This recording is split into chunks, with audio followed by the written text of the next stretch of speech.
غسل کے دوران کیا سطر کو چھو سکتے ہیں؟ کیا غسل کے وقت ہم صفائی کی غرض سے اپنے سطر کی جگہ کو چھو سکتے ہیں؟ نیز کیا سطر کو چھونے سے وضو ٹوٹ جاتا ہے یا نہیں؟ ساجد صاحب مقبوضہ کشمیر سے پوچھتے ہیں۔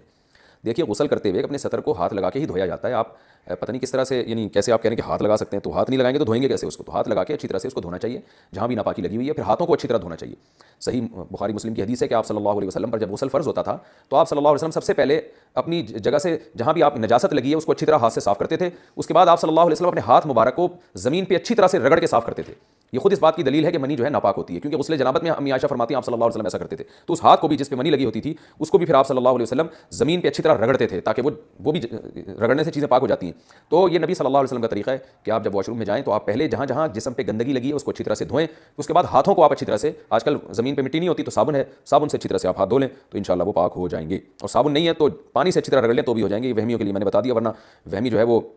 صابن کے انتظار میں بیٹھا رہے گا، دوپہر کو نکلے گا وہ واش روم سے صبح کے گیا ہوا، کیوں کہے گا مفتی صاحب نے کہا تھا صابن، تو صابن میں نے ویسی مثال دے دی، اس سے آسان ہو جاتا ہے، جرمز مر جاتے ہیں، لیکن اگر آپ پانی سے بھی اچھی طرح ہاتھ رگڑ لیں گے تو انشاءاللہ پاک ہو جائیں گے وہ۔